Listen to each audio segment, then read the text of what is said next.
Well, welcome to the overdubbed version of the Midland 77805 Immaculate Radio Repair. So this is a new old stock set. Customer is a Class A radio ham, and he's got a bit of a collection of CB radios, and he likes me to check them to make sure they're spot on. So this is new old stock, and the reason you're having an overdubbed version is, like a fool, I managed not to switch on the microphone preamp, but I know some of you like to watch these even when I've made a mistake like that. So I've put some extra protection on the bench because with it being a new old stock set. And initially, when I was looking at this, I was expecting that these are 12 volts. They are in fact 13.8, so the initial tune-up was done at 12.4 volts, but then later in the video I did sort that out. So they're a 12 volt radio when they're working in the porter pack, but they are 13.8 volts quite happily when they're working in a car.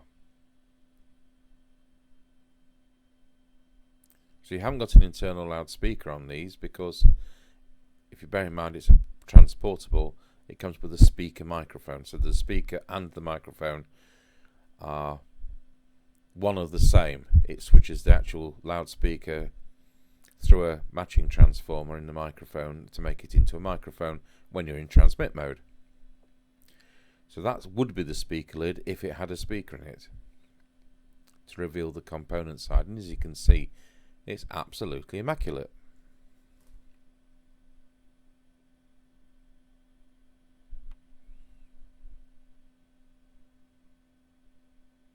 I'm just looking at the model number there, see if there was a date on it. I didn't spot a date, but it looks like later production. It is the 77805 UK version. There's a UKD version which has a slight difference in the receive, and although people say the D stands for deaf, I've not actually found them to be any different, but I have found this earlier version to be a little bit more reliable than the D version.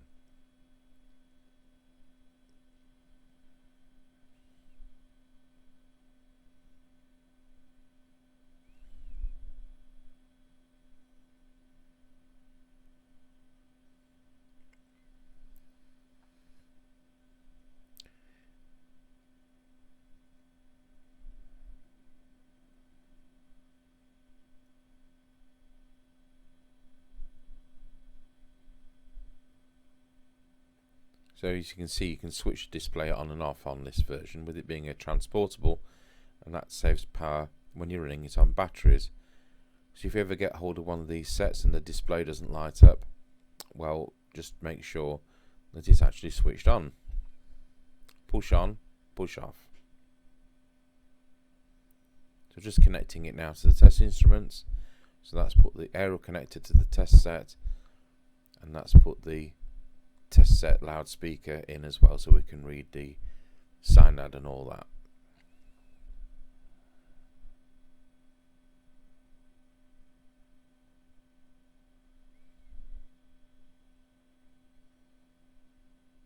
So we're going to do some quick tests to make sure that it's basically working, and to write down how well it's working so that we know we've made improvements or we haven't made improvements.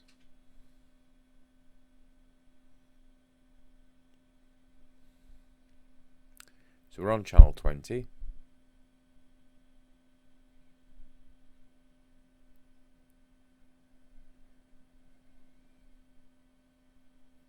What I discovered there, I'd actually plugged the roof aerial in instead of the test equipment, so I had to just quickly unplug that and then plug in the test instrument.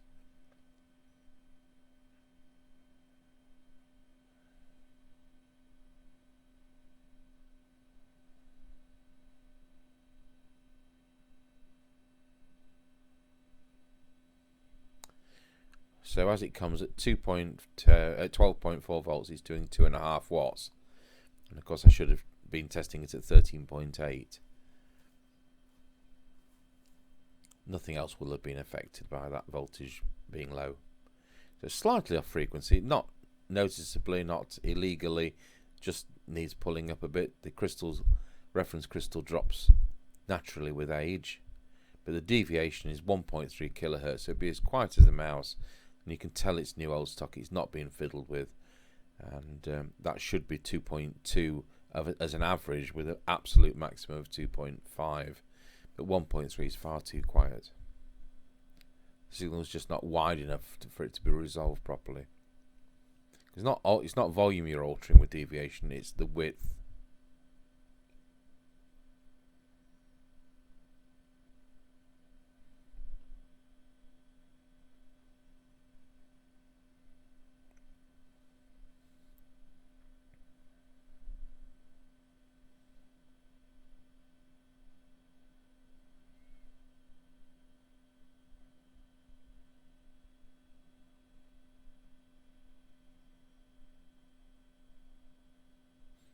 So finally remember to switch picture in picture on, so we'll just go through those and show what it's doing. So we're on the 3 watt scale for transmit test. Oh, that was deviation I was showing you, just 1.3, which is where my finger was. That's the power, as you can see it's 2.5. It's 3 watt scale, so full scale deflection would be 3 watts. Over to the frequency counter, as you can see it's 2779, 119, 120, around there. Then on the synad meter, when I finally line the camera up, I think we've got poltergeists which move these cameras around, or mice.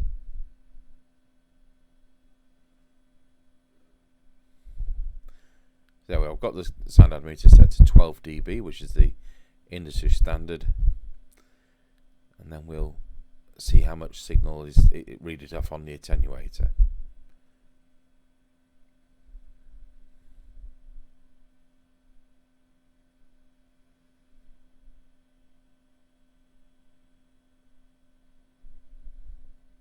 And there's the attenuator, so let's see where it is. It's 0.76 microvolts for that 12 dB synad reading, so that's absolutely fine. So really the big letdown there is the deviation just being far too low.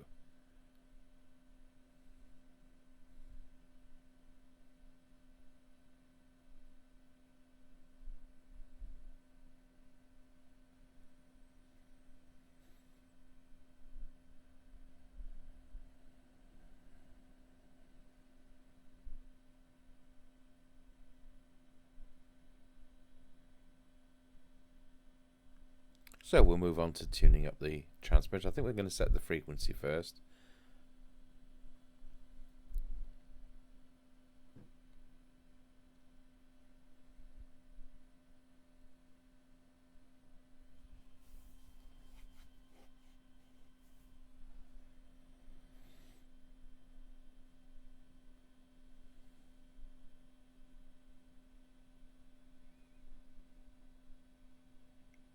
So carefully adjusting the crystal trimmer,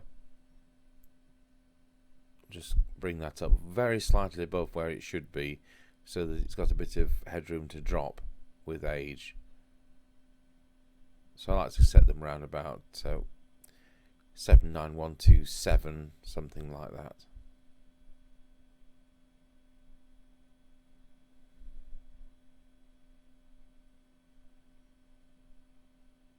So very delicate adjustments on most sets.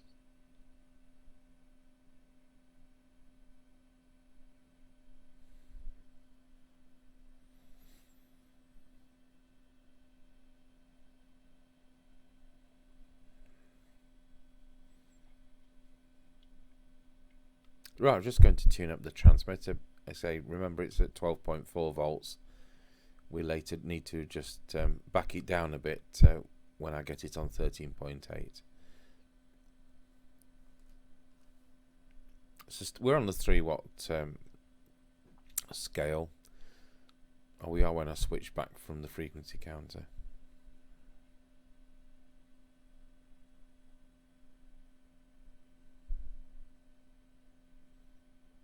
Just makes it a bit easier if you're using the 3 watt scale. then the next scale up on this test instrument is the 30 watt scale, so everything's at the bottom when you're on that scale.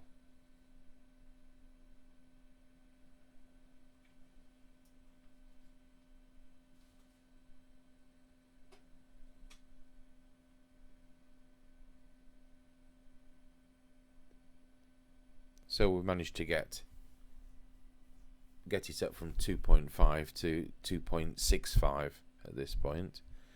So this is the final two. So melt the wax, if I can say that.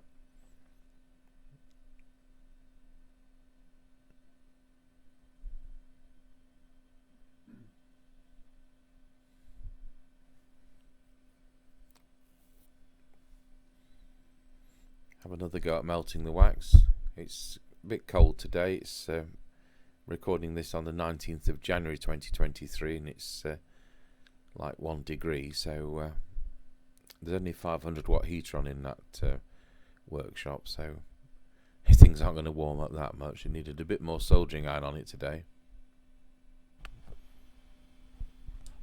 So this is an edit point. There we go. So I just went to get the now we've changed scales manual, putting it onto the 30 watt scale. We're just checking the power, and it's actually 4.2 watts with a 13.8 volt supply.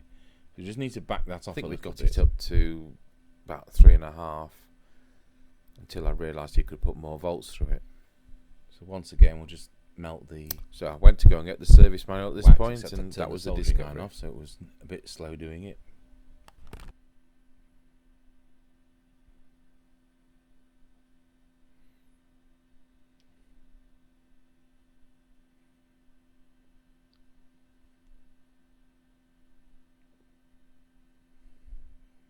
There we go, just pop that down to 4 watts.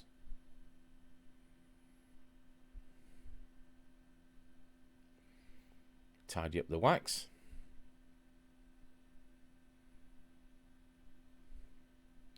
Switch to low power. So we've got an adjustable preset. It was doing about 350 milliwatts. It doesn't really need adjustment, but just for the video, I thought we'd adjust it anyway. And there we go for 400 milliwatts, 0.4 of a watt.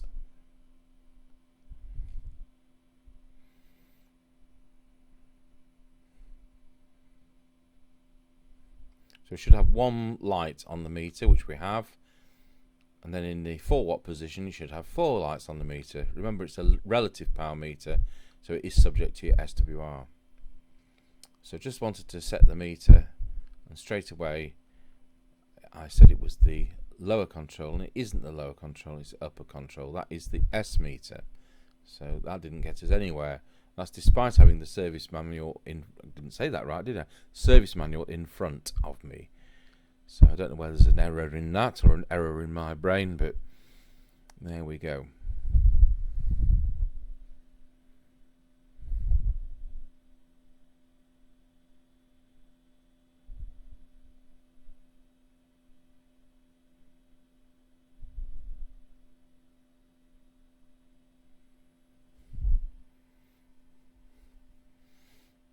So you set this so that it just lights the 4 lights. So just lighting it there, and we flick it to low power and make sure it lights 1. And there we go, that's the correct alignment.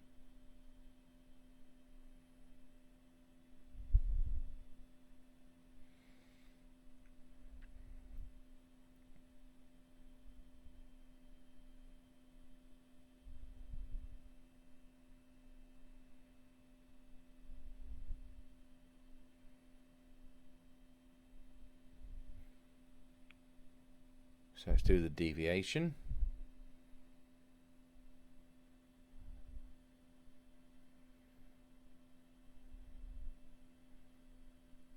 I thought that looked about right, but when I came to do the wallow, it was actually too high, so I just needed to pop it back down a bit.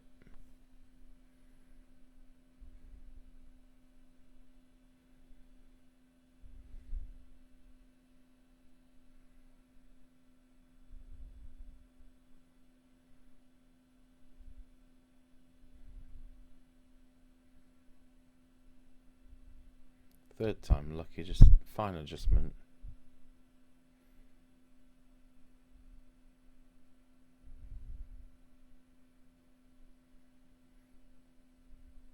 And there we have it, spot on. So it's 2.2 average, an absolute maximum of 2.5 kilohertz.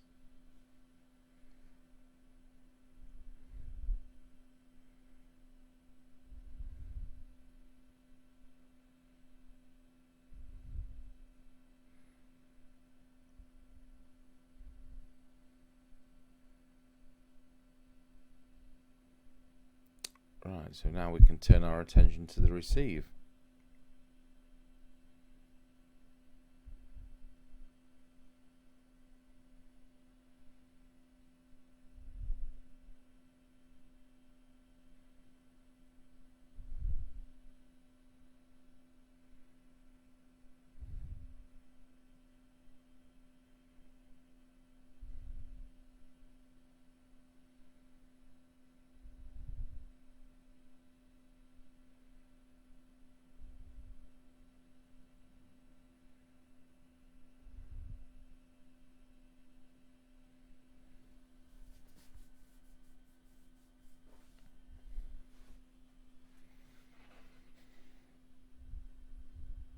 So first of all, set the detector.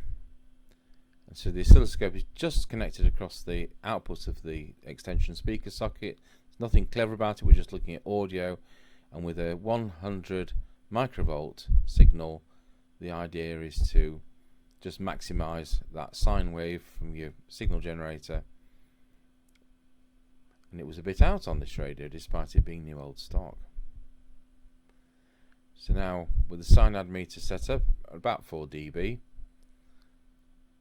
with the signal generator backed off, the idea is that you don't want to be saturating the FM receiver, or you're not going to be able to, if it's saturated, you're not going to be able to see any difference that you're making. So that one was a bit out, which was quite amazing really. Again, new old stock and nobody's fiddled with it.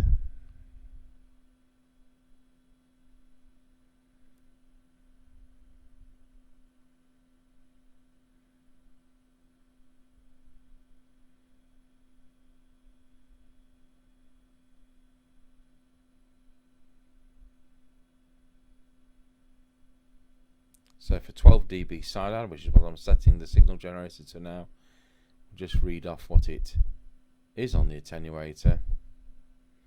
So if you remember, it was 0.76 like it says on the paper. Let's see where it is now.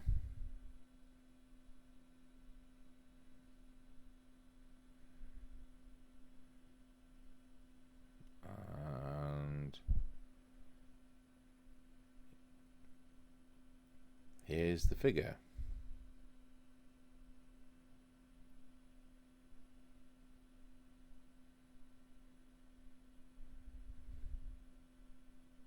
Oh no, I'm going to do the S meter and before revealing the figure.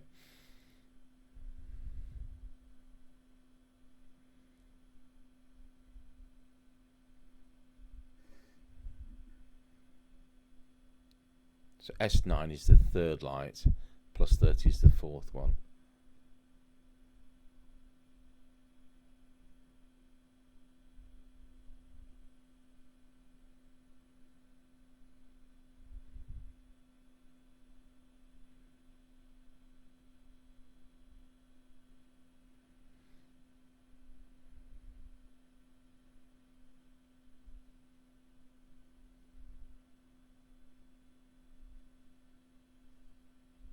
I think it came out about 0.64 of a microvolt.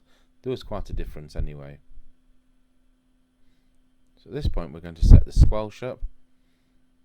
I want the squelch to be able to open when the squelch is on full with a 100 microvolt or S9 equivalent signal. And on this set it wouldn't quite set up. So it turned out the best I could get it was 130 microvolts to open. So it's a little bit strong, but at least it did open. There are some sets out there which never ever open with the squelch at full, which is absolutely pointless. So it's a little bit strong on full squelch, but only a bit out.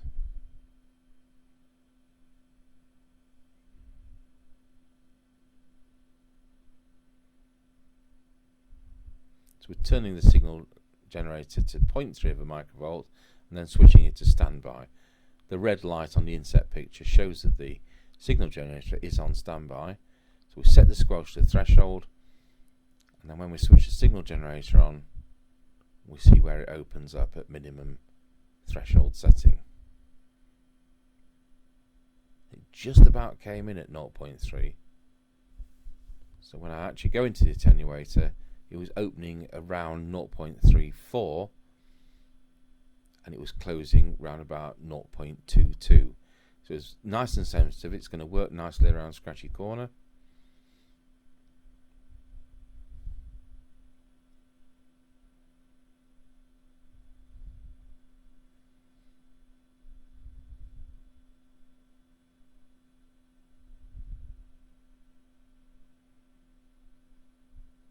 So it's time to put the lid back on. That's it, it's finished.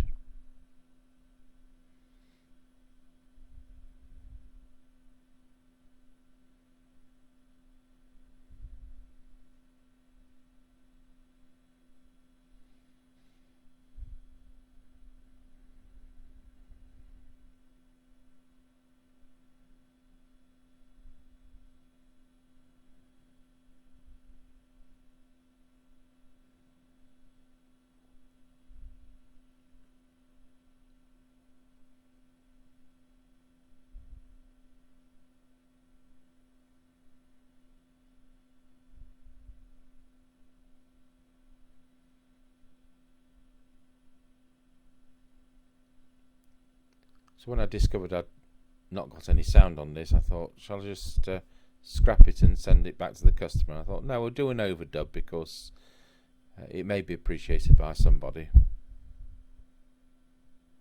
I know we've covered these sets before, but it's always nice to see another one because they do perform differently from one set to another, just like any other product does.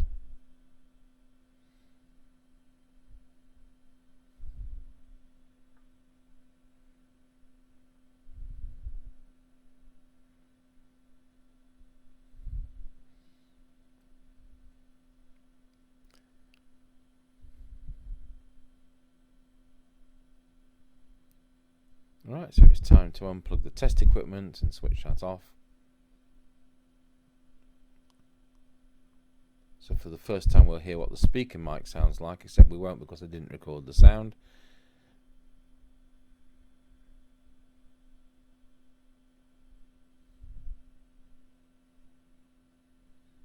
So that's onto the roof area, which is an Antron 99 type without the optional ground plane kit, and mounted just above gutter height of a single story building.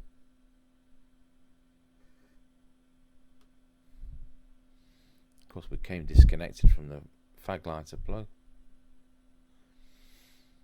So have a flick round the channels. Was anybody on a Thursday evening at 6:30? And the answer is no.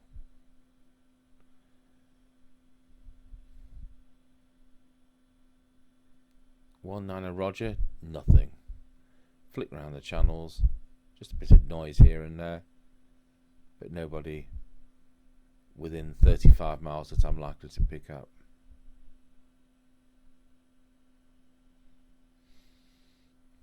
So it remains that we'll see what it sounds like when I do the on-the-air test later on today with Mr. Chippy.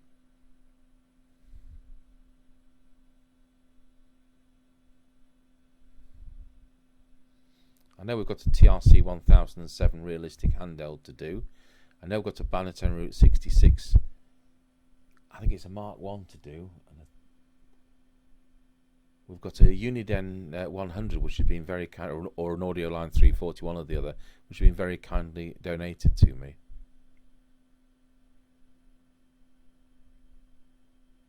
So the person who's given me that will be very pleased to see it. And that concludes the video. Thank you for watching.